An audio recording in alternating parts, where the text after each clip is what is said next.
vote buying during the primaries. The main election will happen sometime in March, the early part of March, by 3rd March. But the National Democratic Congress had cause to issue a statement on the 7th of February 2026, right in the heat of the post-primaries conversation, where they condemned the level of bribery in the Ayawaso East primaries and launched an investigation. And this was issued by the General Secretary of the NDC, Fififia Vikwete. It says the attention of the National Executive of the NDC has been drawn to the widespread incidents of indecent and vote buying and inducement and vote buying, allegedly perpetrated by some aspirants at the primaries of the Ayawaso East constituency today. The party vehemently condemns the actions in no uncertain terms, as they represent an affront to the values and principles of the party and the reset agenda the party is championing. The party is immediately instituting a full-scale investigation into this matter and will take a swift action against any candidate found culpable. The party also wishes to make it clear that in the future, more drastic sanctions would be taken, including possibly cancelling elections when such incidents come to the attention of the party. Signed by Fififia Vikwete, who is the General Secretary of the NDC. Now, that did not end there. The NDC subsequently, on the 7th of February, also wrote another statement saying that the NDC has constituted a committee to investigate allegations of inducement and vote buying at Ayawaso East primaries. It says following the early announcement by the party to set up a committee to investigate the reported widespread inducement and vote buying during the Ayawaso East parliamentary primaries held on Saturday, the 7th of February 2026, the National Democratic Congress has constituted a 3-member committee to undertake the investigation. The committee will be chaired by Mr. Kofi Totobi-Kwachi, with Honorable Mahama Ayariga, that's the majority leader, and lawyer Emefa Fuga serving as members. The committee is expected to submit its report on Tuesday, the 10th of February 2026, that's tomorrow, in line with the party's commitment to internal democracy, transparency, and ethical political conduct. The committee will investigate the allegations and make appropriate recommendations, including sanctions where necessary. The committee's mandate will also include making recommendations on sustainable measures and reforms to decisively end the practice of inducement and vote buying in the party's internal electoral processes. The party wishes to assure its rank and file, stakeholders, and the general public that it remains committed to upholding the highest standards of integrity in its internal electoral processes. Members and supporters are therefore urged to remain calm as the committee undertakes its work. Further updates will be communicated in due course. Again, signed by Fififia Vikwete, who is General Secretary of the NDC there. But the minority in Parliament would have none of that, as they also issued a statement on the 8th of February, a day after the General Secretary had issued 2 statements relative to the Ayawaso East NDC primaries, heralding, or if you like, as a prequel to the primaries that will happen sometime in March. It says NDC Majority Caucus in Parliament calls for cancellation of the Ayawaso East constituency primaries and disqualification of the candidates, actually from the majority, I beg your pardon. And you know that the majority leader is also supposed to be part of the committee, the Totobi-Kwachi committee, that also will be have a member, lawyer Fuga will be joining in. But then it says that the members of the majority caucus of the National Democratic Congress in Parliament have become aware of the widespread circulated allegations of vote buying in the just concluded NDC primaries in the Ayawaso East constituency in the Greater Accra region. 2. The caucus wishes to strongly condemn these developments against the background of the agenda to reset the politics of the country. 3. After extensive deliberations on the matter, the core leadership as well as the extended leadership of the caucus has resolved to communicate to the Functional Executive Committee of the National Democratic Congress as follows. I. The primary of the NDC organization organized in the Ayawaso East constituency be annulled immediately. I. that any candidate who participated in the said primary and has been established to have engaged in this unethical conduct be banned from participating in the subsequent primary after annulment of the election. The NDC Majority Caucus remains committed to restoring integrity to our politics. Signed by Mahama Ayariga MP, his majority leader and leader of government business. So there you have it. Mahama Ayariga is going to join the Honorable Kofi Totobi Kwachi and Lawyer Fuga to arrive at a conclusion. Hopefully that will be delivered tomorrow. But first, listen to this before we get into the big conversation.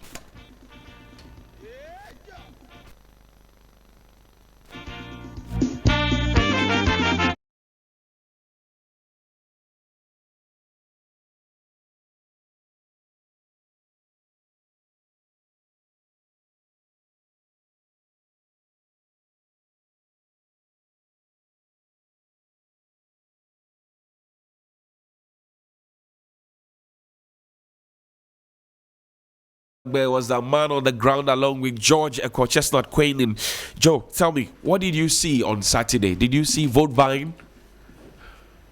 Well, I don't know whether to call it vote buying or inducement, but what we saw for sure that the receivers also confirmed is that people were giving money up to the tune of about 3,000, some giving motorbikes and many others giving TV sets, and that's exactly what we saw. And I'll not say it came from one person. It appears all the 5 candidates gave something, and I think that day was indeed a day for the delegates. It was a market day at Nima. It was a market day for the delegates, and people who were not delegates at the time were like, oh my God, what am I doing with my life? If I was a politician, if I was a delegate, today would have been a day that I could have cashed in and compare what I earn in the entire year. I'm sure if I was a delegate today, if I made this money, I'm not working the whole year. That's what we saw on Saturday. Now, Baba Jamal has come under heavy fire.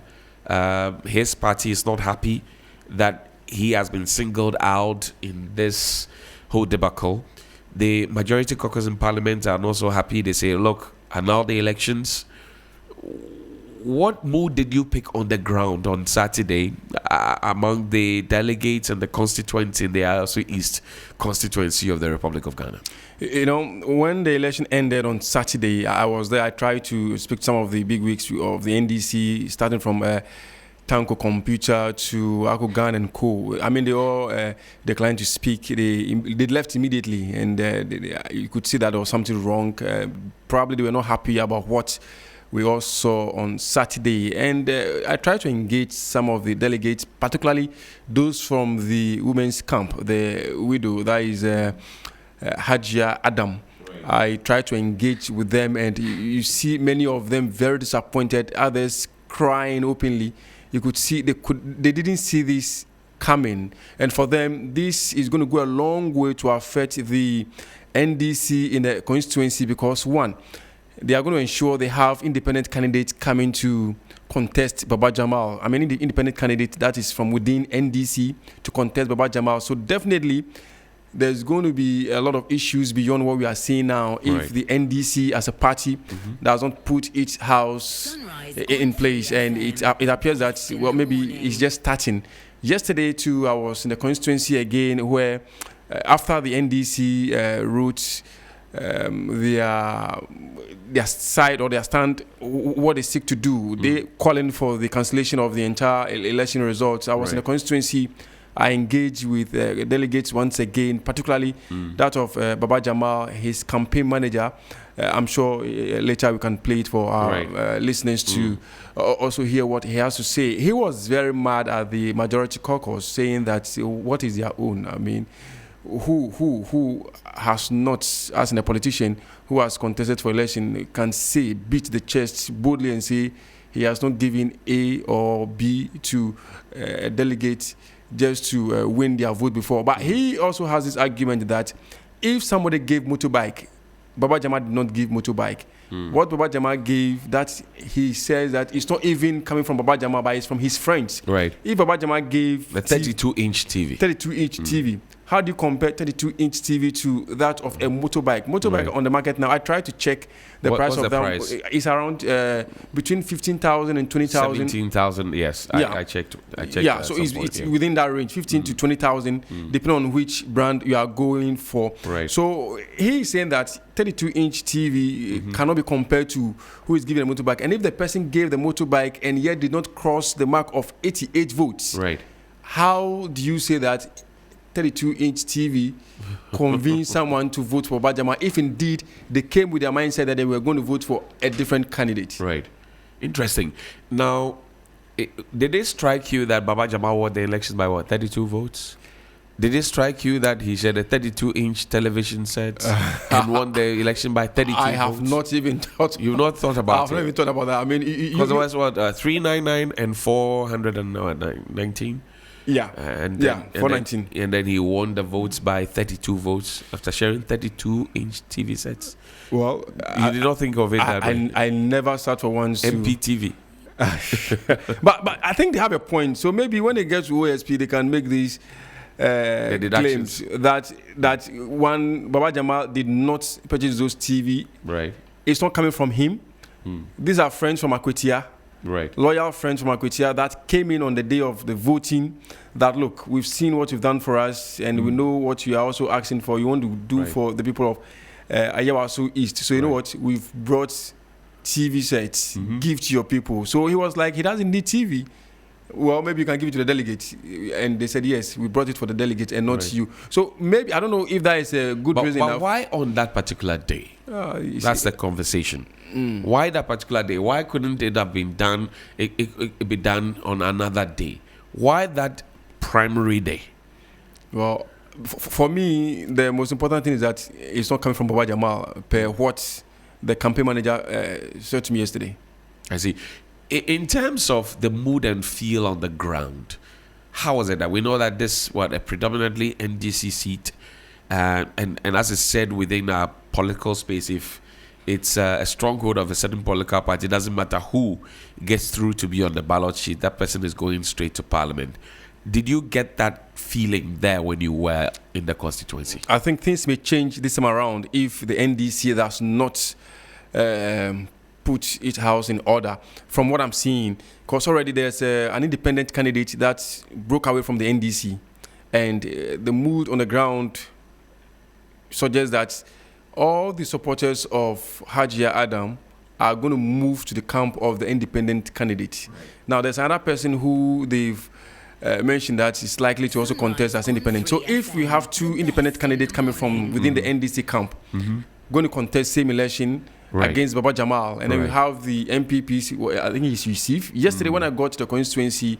Already, the same place the NDC held their election, they've mounted canopies and they've mobilized their people already. Yesterday, around between the periods of 4 p.m. to 6 p.m. thereabouts, they were actively planning and plotting, strategizing how to take the seat from the NDC. You know, this election is also very critical. This by-election is also very critical because all the by-elections we've held so far has gone in favor of the NDC. Right. Now, should the MPP win this particular... apart from the Pandai conversation in court, which is not a by-election anyway, they were planning for a by-election, but the Supreme Court is from Akwetia and others. You've seen how NDC went they got a seat. So I think this one is going to be a crucial... We are not seeing it that now, but from where I sit and going to the constituency, the MPP means business. They want to do everything possible to make sure they get this seat away from the NDC. And already the conversation has started that Baba Jamal is not from... It's not a Nima-born person. It's not a real resident. But there's the law against him. The law is not against him because you should have been there an aggregate of 5 years or 5 years continuously. And of course, he has a house you can trace your roots to the place. That's all. I think that the big qualm that the people have with him is that he had been former member of parliament for the Akwetia constituency, and they think that, well, you have gone to have your cake, you eaten it, you can't come here and start baking another cake to eat. That's the conversation. But does it hold water? Well, per the results that we saw. per the results, 32 is not so much. There's total division in there. And if the NDC, I keep repeating myself, does not put its house in order, they may lose the seat to an independent candidate. For the MPP, they vowed never to vote for the MPP because then they'll prefer not to vote at all. They'll be home. Did you pick indications that Hajia wants to run independent based on the results that we saw last Saturday? I think it would be haram for her to even think of going to run independent. Looking at the position she holds within the party, I mean, she's on 3 different boards, and I don't think she would want to lose all that. Definitely, the moment she declares to contest as independent candidate, it means that she's going to fulfill all those positions given her, which I don't think. I mean, she has been a strong member of the NDC, and he has supported her husband from what we've been reading, and I don't think she would want to think. What they want to do rather is to bring somebody who is also an NDC and aggrieved to contest as an independent candidate and not Hajia herself. How did the people of the Ayawaso East constituency take the news that the NDC issued 2 statements, one condemning vote buying and inducement, and 2 suggesting that they have instituted a full-scale investigation constituted to be Kwache committee? How did they take that news? Definitely, you know, those from the other side, the losing side, they were very excited. And they were like, yes, if indeed you want us to join Baba Jamal to campaign and win or retain a seat for the NDC, you must do what you've just started. And it shouldn't just be for the cameras. Go full scale on it, do the investigations, and after the investigations, if the investigation committee comes up that, well, Baba Jamal did nothing wrong, then they, the aggrieved supporters or delegates, will now come on board fully to support Baba Jamal. But until that is done, there is no way they are going to support Baba Jamal in any way. And then that is the camp of the other candidates, the other 4 candidates, particularly that of Hajia Adam. And then also I went to the camp of the Baba Jamal, and they were like, well, we did no wrong, and that whether they did do the investigation or not, Baba Jamal will come out clean and he will be vindicated, because every politician has ever given token, what we call TNT, to their delegate before. So what Baba Jamal did is just nothing different from what all other politicians have done. And they were actually referring to, they just ended MPP presidential primaries that, look, people were giving even cars. 2 wrongs don't make it right. 2 wrongs don't make it right. But these are the things they were citing that, well, if then that means that, His Excellency, the former Vice President, Dr. Baumian, should also be investigated for some allegations. The OSP is on the tail of Baba Jamal. But that's one thing that I've been thinking. I mean, the OSP now coming up with the OSP now coming up with this investigation into that of the MPP. So what happened? We were thinking that this should have been done a long time ago, and not wait for the NDC issue to come before opening such investigation. I think it's something I would like. So the OSP is playing catch up. Maybe sort of. Let's go to the Ghana Anti-Corruption, Ghana Integrity Initiative website. This an article published on the 3rd of December 2024. It says the Ghana Integrity Initiative, GI, Ghana Anti-Corruption Coalition, GACC, and the Ghana Center for Democratic Development, CDD Ghana, has observed with grave concerns the flagrant violation of Section 33 and 34 of the Representation of the People Law, 1992 NDC, PNDC Law, 284 by the 2 leading political parties, the NDC and the MPP, and condemned the conduct of sharing cooked food, bags of rice, and cooking oil to prospective voters without any equivocation. I'm putting this in context because now we're seeing money, we're seeing motorbikes, we're seeing television sets, we're seeing freezers, we're seeing sanitary pads, we're seeing noodles, we're seeing instant gari mix, we're seeing pepper, we're seeing everything else. Now, Section 34 of the Representation of the People's Law, of the People Law, 1992, that's PNDC Law 284, makes it an electoral offense of treating, that's what the law calls it, if a person corruptly, either themselves or through any other person, so it could be friends of Baba Jamal from Ekwetia, or friends of Hajia from Nima or Mamobi, before, during, or after an election, give or provides, pays wholly or in part the expenses of giving or providing meat, drink, entertainment, or provision to or for any person. That's like providing what transportation and giving them water, blah blah blah. The law says it's wrong. One, for the purpose of corruptly influencing that person or any other person to vote or refrain from voting, or two, an account of that person or any another or another person having voted or refrained from voting or being about to vote or refrain from voting, or three, if he corruptly accepts or takes any meat, drink, entertainment, or provision offered in the circumstances and for the purposes mentioned in the paragraph A of this. These laws notwithstanding, evidence gathered from media reports shows representatives of the two leading political parties openly treating prospective voters in several constituencies. Mention can be made of Okaikwe South, mention can be made of Ayawaso West, Wogon, mention can be made of many other constituencies. This was the position of the coalition, the Ghana Integrity Initiative, Ghana Anti-Corruption Coalition, Ghana Center for Democratic Development, CDT, and they called on law enforcement agencies to investigate and act.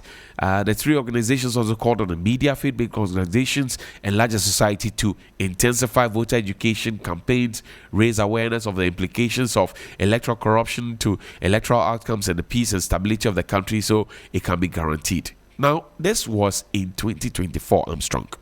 Mariada is joining us from the Ghana Integrity Initiative. She's the chief servant. Good morning, madam. Thank you for your time. Good morning, Johnny, and good morning to your cherished listeners. I had to read this from 2024. We are in 2026. It doesn't look like the story has changed. Is it the case that nobody is listening to you, or that you are not saying enough? What is it? So, quickly to say that there are several answers to this. People are listening to us all right. They know what they are doing is wrong, number one. They know the law does not permit them to do it. But they believe that the acquisition of power is the ultimate, and they must do everything they can to get that power, irrespective of the law. And it is also because the law has not beaten as hard as we would have wished. It's also because impunity in this system has in the past tended to side with the wrongdoer, and we haven't seen any repercussions. And in a society where wrongdoing is seen to be rewarded instead of punished, this is what we see. However, I am very sure that many of the perpetrators, those who have the money to give and have all the items to give, know the law and must, as they continue to engage in these things, know that they shouldn't be. We have mentioned, as you indicated before, I don't believe that the lawyers and all those who are part of this do not know of the existence of the law, particularly the Representation of the People's Act, that is 1992. You mean they do not know? They know this. They are lawyers. They know this, but they know they would not be sanctioned. And those who are today speaking about these issues have all in the past been complacent. However, impunity is what is reigning. The law is not being implemented as it should, and nobody is doing anything. So we continue to talk, and I believe as we continue to ask questions, we can talk about some. Because if I may, just to say that if you look at the Representation of the People's Act as you give, it talks clearly about giving money not being accepted by anybody to a voter. It also talks about whether you are doing it corruptly on such an account. If you read the 33.1, and you read A, 33.1A, 33B, and C. So it doesn't in any way tell us that these people do not know. They know what they are doing, but they just know that their political interest supersedes what we are talking about, and nothing would happen to them if they continue to engage. I say so because we have had a lot of instances where they caught some of these issues have been investigated, and they haven't come to any conclusive action which is serving as a deterrent. I see. Now, let's zero in onto Ayawaso East constituency. Baba Jamal has come under heavy fire. The NDC says, well, we are investigating tomorrow. We're hopefully going to get a report of the Kofi Totobi Kwachi committee. The majority in parliament says annul the elections because of these allegations and because of what they strongly believe. What do you say? So for us, number one, there is so much evidence of both citizens in the constituencies and also by the submissions of the candidates themselves, particularly the ambassador who has been recalled. Right. So for us, the committee's work has been cut out very cleanly for them because it's there. People have indicated the things they received. People have also indicated the amounts of monies they were given and by who. And I'm very sure that most of these people will avail themselves to respond to questions when they are called upon. And so for me, number one, we are saying, number one, commending the president in the first instance for the step he has taken to recall the ambassador and also to institute their own investigation. Perhaps let's give them the benefit of the doubt that they do not know that some of these things happen, and perhaps they've also been complicit in it in the past, one way or the other. But then the step, remember the optics are very important in this instance. Right. That step to say that they are denouncing this act, and also because this gentleman is a public officer, right, even though they've heard about the others, as a public officer they are taking action against, it's a commendable step. Again, in the instance of the party, I believe that if this had been done in the past, then it would also have signaled that the party's tolerance for some of these behaviors is very low. And so perhaps there would be some restrictions to some of the behaviors these persons have put up, and also some of the responses that have come up, which, excuse me to say, is insulting to the general intelligence of the Ghanaian populace. Why would anybody in their right thinking minds decide that at a certain point they are donating television sets and 3,000 Ghana cedis to delegates in a certain constituency? Why would anybody decide that, let's take, for instance, that all candidates standing are supposed to be given some money to ferry delegates from one point to the other? It doesn't matter how much is being given. That is a serious issue for us because it is against the law, and we believe that it should be spoken to. Again, let me also say that Parliament, the majority caucus, has also set a very good example. Let's say that this would also be shown going forward, that they themselves are not complicit when the contestations come up for them during the next elections. We are watchful, we are here paying attention to this.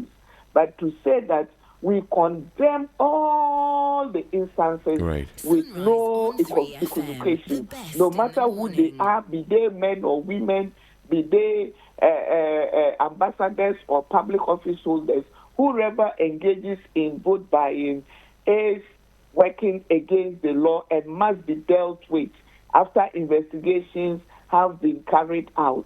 And also to finally say that on this, that the role of the citizen in this is also very important. And for me, the subject matter of ethical behavior, that we teach ourselves what integrity is, and then we do the needful, or we go to ensure that we are voting for the people we want, not because of the little things which they are giving us. And then to stop justifying these gifts by renaming them and saying these are gifts that they are giving to them and they would vote based on their conscience. Right. It is wrong. It is not acceptable, and we must condemn it with all the disgust that it deserves. In the heat of the press releases from the NDC, from the majority side, the presidency also swayed into the conversation where the presidency communications recalled the High Commissioner to Nigeria.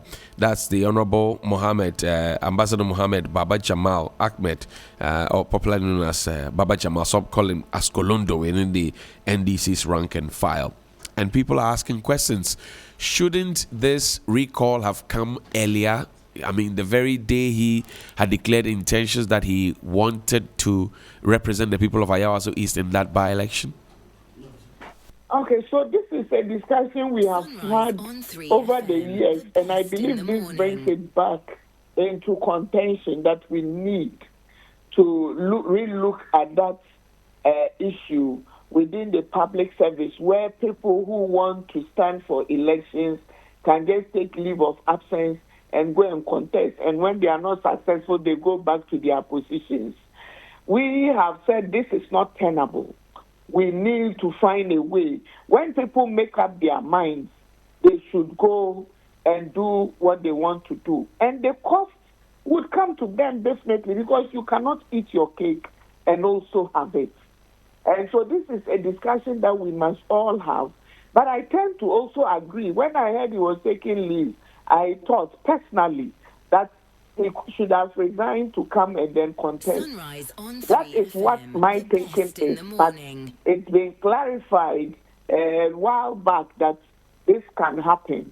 And we believe that these instances also tell the story that we need to revisit the law. But the president who wants to show by example that in Ghana we are fighting corruption and ensuring that we do not accept some of these unethical behaviors, could have surely, of course, recalled him back earlier. But on what basis are we calling for that? For us, we think ethically it is the right thing to do. But they would ask you, what is the law supporting that? We believe that going forward, we need to attend to all of this to ensure that we are firmly grounded in some of these things to avoid some of these distractions to the governance process. Now, before I let you go, Mariada, there's also the conversation about the Office of the Special Prosecutor. That pretty much like a week ago, the New Patriotic Party held its presidential primaries. There were conversations about treating or vote buying. People openly suggesting that they had been giving monies to go and vote. Some saying that some people are holding on to monies that candidates had given for onward, transmission to them. For example, in the Ododo constituency, a certain Opoku and Achampo were alleged to have held on to funds that had been given by Dr. Brian Achampong for delegates and on and on and on. But the OSP never announced publicly an institution of an investigation of any sort in that direction. The OSP subsequently, when the NDC held its Ayawaso East primary, decided that they were going to make this public and lump both together. Is the OSP playing catch up? I don't think so. Perhaps because I have had opportunity to speak with them earlier, I don't think they are playing catch up. There were already processes underway. And so I believe this was an opportunity for them to then come out and deal with both instances collectively. I have spoken, I shared information earlier last week or so after the elections with them, and I'm very sure that something was already ongoing. This only adds up, so it's not them playing catch up. I don't think so at all. And are you saying that because you're a member of you're on the board of the OSP? Is that the No, we are not on the board of the OSP. I don't. But you work hand in hand with the OSP, don't you? No. We are not on the board of the OSP. I don't know if there is an OSP board currently. Okay. But I am not on any OSP board. Right. It used to be my former executive director, and she's not been there for a very long time, Right. for over But 2 there's years supposed now. what institutional representation, no? Yes, it's institutional representation and it's also society representation, not Right. Transparency International Ghana. Right. And just to say that we changed our name, it's now Transparency International Ghana. Okay, So if right. we could take note of That's that, fine. thank you. That's fine. Thank But you then for we the are alert. not. But I have spoken directly with them. I shared information on some of these things with the office last week, and so it's not us being complicit whatsoever. We don't have any relationship whatsoever with the OSP. If they do not do the right things, we would talk about them. Right. Certainly, we would have wished that last week's issues would come up because I got information on how much each candidate was sharing, and we talked about it. Right.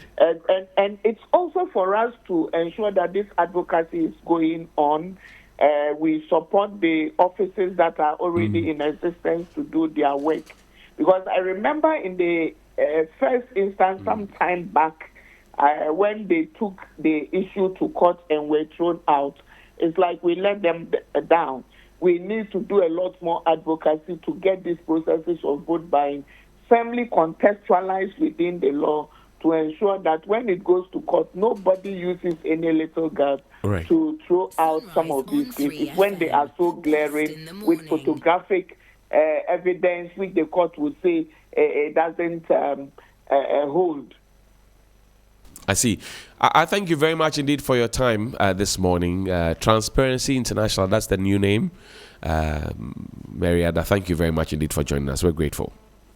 Thank you very much, Johnny. Please do have a good day. You too. You too. And we'll take a quick break. When we return, the Member of Parliament for the Sanarigo constituency will be here, and we'll ask him a few questions about the decision taken by the majority side in Parliament relative to the Ayawaso East constituency primary of the NDC. Our money, when I'm money, our money, when I'm money.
I've seen anybody buying votes. I've not seen anybody buying, so I can't comment on that. If allegations, why should you come to me?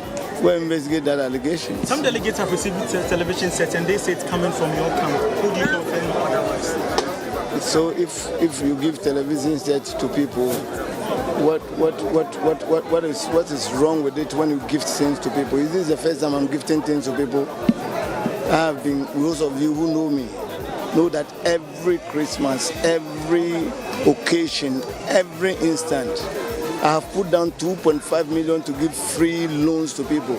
So if today you are giving, people are coming to vote and you are giving them something, you are not, it's not buying food. I speak. If you have listened to me carefully, I say, look, if somebody gives you gifts, you can take it. But allowing that gift to influence your vote is what is wrong. It's not a gift.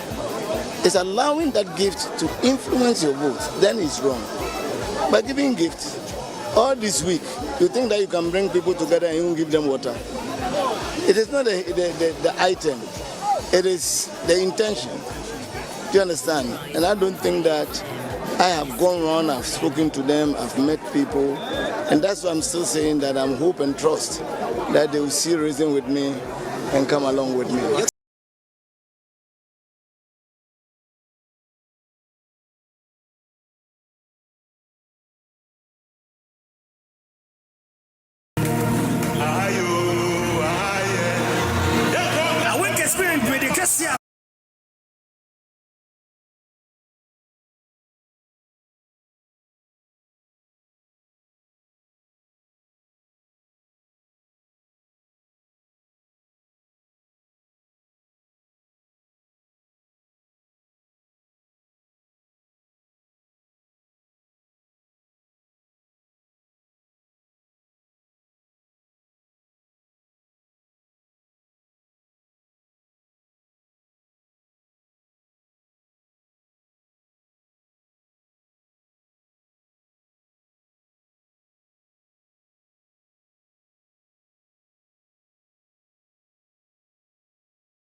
On 3FM.